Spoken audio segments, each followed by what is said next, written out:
At a family gathering, my mother-in-law pulled me aside and smirked. "I hope you're enjoying that new sports car," she said. Confused, I asked what she meant. "The one he bought with his bonus," she continued. My blood ran cold. We had agreed to save that money. Pretending to laugh, I excused myself and checked our bank account. The money was gone. That night, I found the car parked outside a luxury hotel.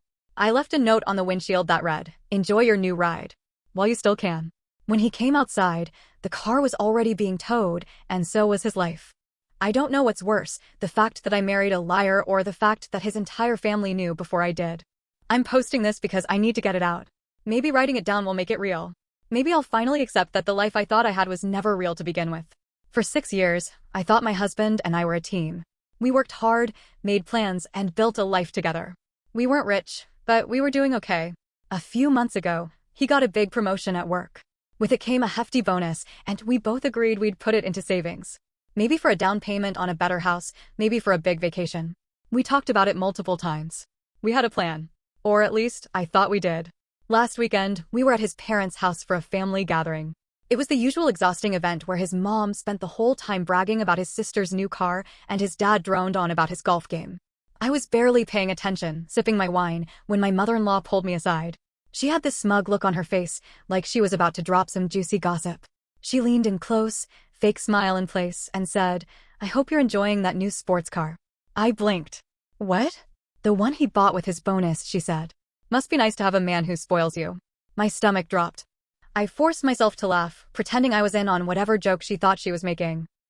"Oh, you know him," I said, my voice light. Always full of surprises. Then I excused myself, walked straight to the bathroom, and pulled out my phone. I opened our bank app. The money was gone. Not a few $100s. Not even a couple thousand. All of it. I scrolled through the transactions, my hands shaking. There it was. A payment to a luxury car dealership. I stood there, staring at the screen, my mind refusing to process it. We had talked about this. We had a plan. We agreed. And he had taken every single penny and bought a goddamn car. I splashed cold water on my face, took a deep breath, and forced myself to walk back out like nothing was wrong. I found him talking to his sister. "Hey," I said, keeping my voice even. "Can I talk to you for a second?" He barely glanced at me. "In a minute." "No," I said. "Now." He sighed, gave his sister a look like women, right, and followed me outside. The second the door shut, I turned to him. "Where's the money?" He frowned. "What?" "The money from your bonus," I said. "Where is it?" His expression flickered for half a second, so fast I almost missed it. Then he was back to looking confused. "Babe, we talked about this. It wasn't as much as I thought it'd be." "I told you, don't," I said, shaking my head. "I just checked the account. It's empty."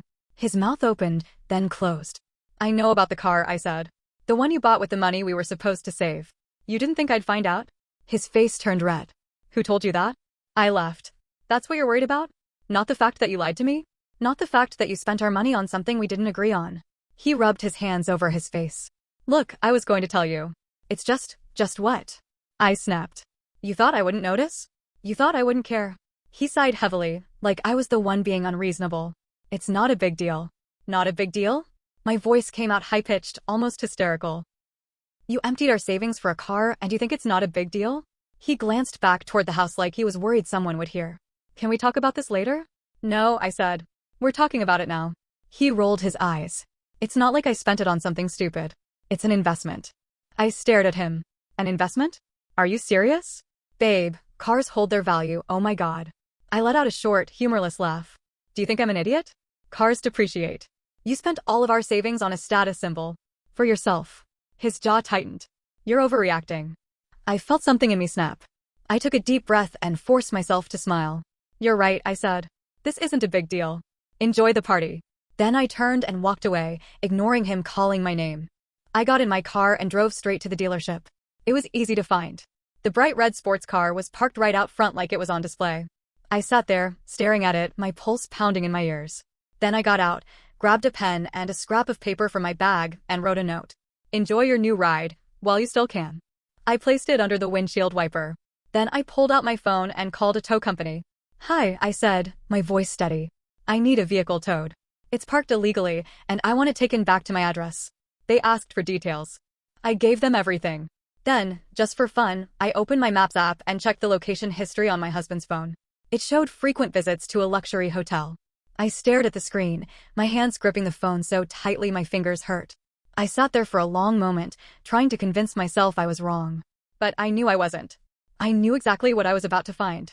I drove straight to the hotel. My hands were gripping the wheel so tight my knuckles ached, but I barely noticed. My mind was a storm, anger, betrayal, disbelief, all crashing into each other at once. I kept thinking, there has to be some other explanation. Maybe it's a work thing. Maybe it's nothing. But deep down, I knew better. I pulled into the parking lot and scanned the cars. His was still there, sitting under the bright glow of the hotel lights, my note still tucked under the windshield wiper. I didn't get out right away. I just sat there, staring at the building, my heart hammering against my ribs. This was the moment. The line between maybe I'm wrong and I know I'm right. I checked my phone. His last location update? Still here. I climbed out of my car and walked inside. The lobby smelled like expensive cologne and freshly cleaned carpets. People moved around me, dragging suitcases, chatting, sipping overpriced cocktails at the bar. I didn't stop at the front desk. I already knew where to go. I took the elevator to the 8th floor. Room 812. I knocked once. No answer. I knocked again, harder this time. Still nothing. I looked around, took a deep breath, then did something I never thought I'd do. I tried the door handle. It turned. Unlocked. I didn't even hesitate. I pushed it open and stepped inside. The room was dimly lit, the air thick with the scent of perfume that wasn't mine. The bed was unmade, the sheets tangled like someone had just gotten out of them. A woman's purse sat on the desk. And then, the bathroom door opened. A woman walked out, barefoot, wrapped in a towel. She froze when she saw me. I froze too. She wasn't some young, clueless girl. She wasn't a random one-night stand. She was someone I knew. My best friend. Carly. We stared at each other, both of us too shocked to speak. Then, from behind her, I heard his voice. "Hey, babe," I ordered. He walked out of the bathroom, rubbing a towel through his hair, wearing nothing but boxers. Then he saw me. His face drained of color so fast he looked like he might pass out. "Holy shit," he whispered. Carly clutched her towel tighter and took a step back, like she thought I might lunge at her. I didn't move. I didn't scream. I didn't cry. I just stood there, the weight of everything crashing over me at once. My husband. My best friend. Together. For how long? How many times? How many lies? Carly was the first to break the silence. "Oh my God," she breathed. I didn't know you were coming." I let out a short, bitter laugh. "Oh, I'm sorry, should I have called first?" My husband, no, this stranger, stepped forward. Let's talk about this." I shook my head, barely holding back the bitter, choking anger clawing up my throat. "Talk about what? How you took our savings and spent it on a car to impress your mistress. Or how you've been screwing her behind my back." Carly flinched at the word. Mistress. She didn't like the sound of it. Too bad. I turned to her. "How long?" She looked at the floor. "It's not what you think how long." She swallowed hard. "A year." I laughed. A sharp, ugly sound. "A year?" I repeated. "A whole fucking year?" My husband, no, ex-husband, ran a hand through his wet hair. "Look, I know this looks bad, but stop." I held up a hand. "Don't say another word." He closed his mouth. I turned back to Carly. "You were in my wedding," I said, my voice eerily calm. "You held my dress when I peed. You helped me pick out our furniture. You sat in my kitchen and listened to me talk about him." Tears welled in her eyes. "I didn't mean," I cut her off. "You didn't mean to. You chose this. Over and over. For a year." She covered her mouth, shaking her head. I turned back to him. "And you," I said. "You let me sleep next to you, kiss you, trust you, while you were screwing her." He had the nerve to look offended. "It wasn't just about sex, okay? We connected. Things between us." I held up my hand again. "Don't." The room was silent except for the sound of the hotel air conditioning humming in the background. Then I exhaled, turned, and walked out. But I wasn't done yet. I walked out of that hotel room feeling numb. My body moved on autopilot, my feet carrying me down the hall, into the elevator, through the lobby. My mind was screaming, my heart pounding so hard it felt like my chest would crack open, but outwardly, I was calm. Too calm. Like my brain hadn't caught up to the reality of what just happened. My husband. My best friend. A whole year. The betrayal was so deep it didn't even feel real. I stepped outside, and the cold air hit me like a slap. The tow truck was just pulling away, my husband's shiny new sports car hooked up and being hauled off like trash. A sick satisfaction curled in my gut. I should have gone home. I should have taken a moment to breathe. But then my phone buzzed. A text from an unknown number. "I know what you found. But you don't know everything." I frowned, my fingers tightening around my phone. A second later, another text. Meet me at the Red Lantern. I'll tell you the rest. I stared at the screen, my heart slamming against my ribs. The Red Lantern was a bar downtown. A dive. This had to be a joke. Before I could even decide what to do, another text came through. It's about him. And Carly. And someone else. My mouth went dry. Someone else? I should have ignored it. Should have blocked the number and gone home to deal with the bomb that had just exploded in my life. But I didn't. Because if there was one thing worse than finding out my husband was a liar, it was knowing there was still more I didn't know. So I got in my car and drove. The Red Lantern was exactly what I expected, dimly lit, smelling like stale beer and bad decisions. It wasn't the kind of place my husband would ever step foot in. I stepped inside, scanning the room. A man was sitting at the bar, watching me. Late 30s, sharp features, dark eyes. Something about him felt off. As soon as our eyes met, he nodded. I walked over. Are you the one who texted me? He nodded again, took a sip of his drink, then set it down. Yeah. I crossed my arms. Who the hell are you? He studied me for a second. My name's Nathan. That didn't mean anything to me. He exhaled, ran a hand through his hair. I was engaged to Carly. The world tilted. I actually had to grip the back of a chair to steady myself. What? He nodded. For 2 years. We were supposed to get married last summer. She called it off 3 weeks before the wedding. Said she wasn't ready. His lips curled in disgust. Now I know why. I dropped into the chair across from him, my brain struggling to keep up. You're telling me Carly was with you while she was with my husband? He gave a humorless laugh. Guess so. My stomach turned. Carly, my best friend. She had sat in my living room, drinking wine, talking about how she just wasn't feeling it with Nathan anymore. How she wanted time to figure herself out. All while she was screwing my husband. Nathan leaned forward. But that's not even the worst part.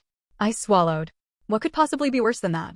He pulled his phone from his pocket, scrolled for a second, then turned the screen toward me. I looked, and felt like the ground had just vanished beneath me. Because staring back at me was a photo of my husband. Sitting at a candlelit table. With another woman. Not Carly. Someone else. Dark hair.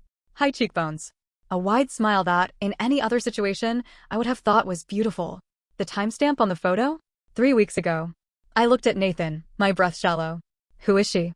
His jaw clenched. Her name's Vanessa. She's my sister. A chill ran through me. He went on. She didn't know he was married. He told her he was divorced. That he had been for a while.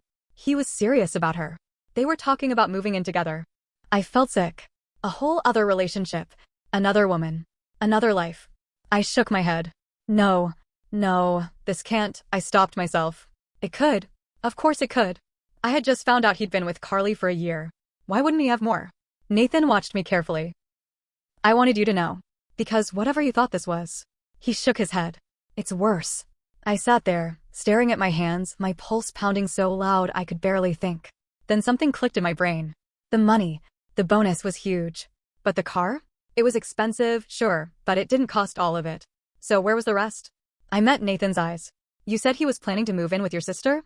Nathan nodded. Yeah. My stomach turned to ice. I pulled out my phone, opened my bank app again. My hands were shaking as I scrolled through the transactions. And then I saw it. A wire transfer. To a real estate company. I clicked for details, my blood roaring in my ears. A down payment. On an apartment. In Vanessa's name. I dropped my phone onto the table. Oh my God. Nathan leaned over, reading the screen. Then he let out a slow, stunned breath. Holy shit. We sat there, both of us staring at my phone, neither of us speaking. I felt like I was going to pass out. My husband, my lying, cheating, pathetic excuse for a husband, had taken our money and put a down payment on an apartment for his other girlfriend, while also sleeping with my best friend. Nathan let out a low whistle. This guy's a fucking sociopath. I was too stunned to even argue. I had come here thinking I was uncovering one affair. I had uncovered an entire double life. And I wasn't done yet. I stared at the transaction on my phone screen, my mind racing. A down payment. For another woman. He had taken our money and put it toward a future with her. While sleeping with Carly. While coming home to me. Nathan was still staring at the screen too, shaking his head. I don't even know what to say. Neither did I. Because at that moment, words wouldn't be enough. I wanted to destroy him. Nathan leaned back, exhaling hard. So what do we do? I lifted my head slowly, a strange calm settling over me. We make sure he loses everything. The first step was making sure I had proof. I spent the next day gathering everything. I pulled our bank statements, credit card records, and his call logs. Every shady transaction, every lie, every carefully crafted secret laid out in front of me like a roadmap of his betrayal. Nathan did the same. He pulled messages Carly had sent him about me, texts from Vanessa about how Michael, yep, he used a different name with her, had promised her a future. We weren't just dealing with a cheater. We were dealing with a manipulative liar who thought he was too smart to ever get caught. We were about to prove him wrong. The perfect moment came that weekend. His birthday party. A big, expensive dinner at one of the nicest restaurants in the city. A restaurant I had booked for him. Everyone was going to be there, his parents, his sister, Carly, his friends, even some of his coworkers. A full house. And he had no idea what was coming. I arrived early, dressed to kill. If I was going to burn my life to the ground, I was going to look good doing it. Nathan met me outside. He looked tense but determined. You sure about this? I gave him a small, cold smile. Absolutely. Inside, people were already arriving. The restaurant was buzzing with laughter, clinking glasses, and warmth. I spotted my mother-in-law across the room, fake smiling at one of her country club friends. His sister was taking selfies. Carly was sitting at the bar, texting, probably him. I walked straight to the front of the room, where a microphone had been set up for a toast later in the evening. And I picked it up. The sound rang through the restaurant, and everyone turned to look at me. I smiled. Good evening, everyone. I want to thank you all for coming tonight to celebrate my wonderful husband.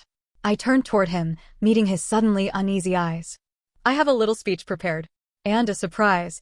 His face flickered with something confusion, then panic. I pulled my phone from my purse and tapped the screen. The TV behind me. One the restaurant used to display event slideshows lit up. And up popped screenshots. Bank statements. Transactions. Texts. Proof. A collective gasp rippled through the room. I turned back to my husband, whose face had turned ghostly pale. Sweetheart, I said sweetly, do you want to explain why you used our money to put a down payment on an apartment with Vanessa? Whispers exploded around us. People turned to each other in shock. His mother's face twisted in confusion. Who the hell is Vanessa? She blurted. That's when Nathan stood up, stepping beside me. Oh, I can help with that, he said, voice ice cold. Vanessa is my sister. The one your son has been sleeping with while also sleeping with Carly. Silence. Dead, heavy silence. Then what? Carly's voice. She shot up from her seat, looking from me to my husband, then back at me. That's a lie. I turned toward her. Oh, Carly. Sweet, pathetic Carly. I clicked another image on my phone, and up popped another set of texts this time, ones from my husband to Vanessa. Texts saying how he loved her. How he was leaving me soon. How Carly was just a distraction. Carly's face crumpled. She turned to him, shaking her head. You told me. He shot up from his chair. That's fake. You're all insane. His eyes were darting wildly, scanning the room like he could find a way out. Then his mother stood up. Tell me this isn't true, she said, her voice sharp. Tell me this is some sick joke. But he couldn't. Because there was too much proof. Because his entire world had just imploded in front of every single person he cared about. The immediate fallout was glorious. His mother slapped him in front of everyone before storming out. His sister called him a disgusting liar, and left too. Carly was sobbing, screaming at him for playing her. Nathan threw a drink in his face and told him to choke on his own lies. And me? I just stood there, watching it all unravel. Then I walked over, grabbed the untouched birthday cake from the table, and dumped it into his lap. Happy birthday, asshole. Then I walked out. The aftermath was a disaster for him. For me, it was freedom. I filed for divorce the next morning. Took half of everything. The car? Sold it. Used the money to take a trip alone. Nathan's sister dumped Vanessa immediately. Turns out, she had no idea he was still married either. Carly? Last I heard, she moved away. No one's heard from her since. And my ex? He lost everything. His family. His reputation. His job. Turns out, Vanessa's company fired him after seeing what he did. And the apartment he tried to buy? Repossessed. He tried to contact me once. Sent a long, rambling email about how he made a mistake. How he missed me. How he wished we could talk. I didn't respond. Instead, I forwarded it to his mother. She responded for me. And let's just say, whatever little dignity he had left, she burned that to the ground too. So, to my dear ex-husband, I hope that car was worth it. I hope every lie was worth it. Because now, I'm free. And you? You're nothing.